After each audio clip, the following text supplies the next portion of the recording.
Saudara-saudari yang terkasih dalam Yesus Kristus, marilah kita mendengarkan firman Tuhan.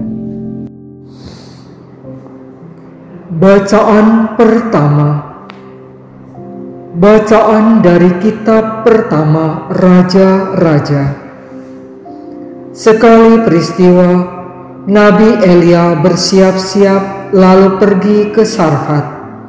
Ketika ia tiba di dekat gerbang kota itu, tampaklah seorang janda sedang mengumpulkan kayu api. Elia berseru kepada perempuan itu, "Cobalah, ambilkan aku sedikit air dalam kendi untuk kuminum." Ketika perempuan itu pergi mengambil air, Elia berseru lagi, "Cobalah ambil juga bagiku sepotong roti." Perempuan itu menjawab, "Demi Tuhan Allahmu yang hidup, sesungguhnya tidak ada roti padaku sedikit pun, kecuali segenggam tepung dalam tempayan dan sedikit minyak dalam buli-buli. Sekarang aku sedang mengumpulkan 2-3 potong kayu api. Sebentar lagi aku pulang dan mengolahnya bagiku dan bagi anakku. Dan setelah memakannya, maka kami akan mati." Tetapi Elia berkata kepadanya, "Janganlah takut, pulanglah dan buatlah seperti yang kau katakan.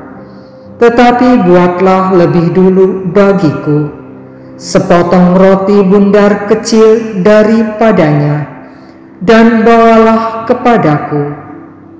Kemudian barulah kau buat bagimu dan bagi anakmu.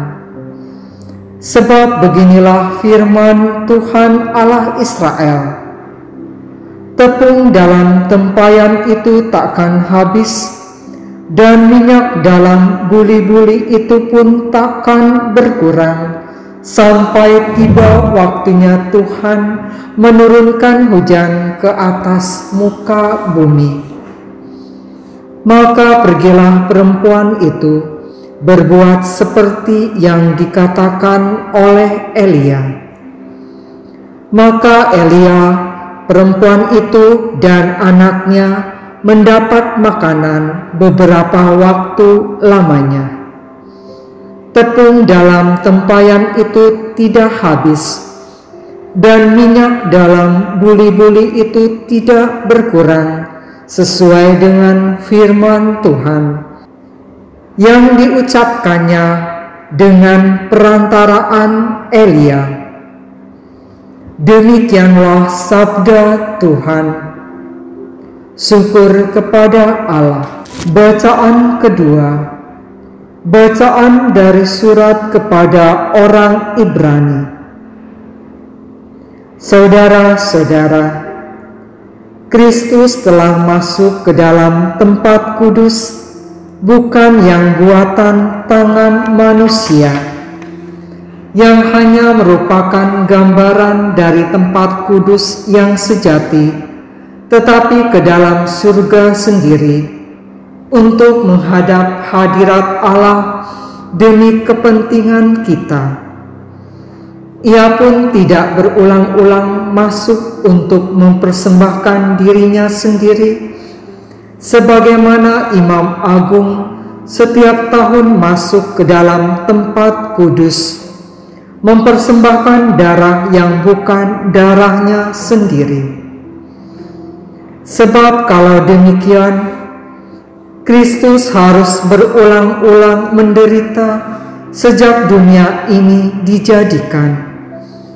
Tetapi sekarang ternyata pada zaman akhir ini, ia hanya satu kali saja menyatakan diri untuk menghapus dosa lewat kurbannya. Seperti manusia ditetapkan Allah untuk mati hanya satu kali, dan sesudah itu dihakimi. Demikian pula Kristus hanya satu kali saja mengorbankan dirinya untuk menanggung dosa banyak orang. Sesudah itu ia akan menyatakan dirinya sekali lagi tanpa menanggung dosa untuk menganugerahkan keselamatan kepada mereka yang menantikan Dia. Demikianlah sabda Tuhan. Syukur kepada Allah.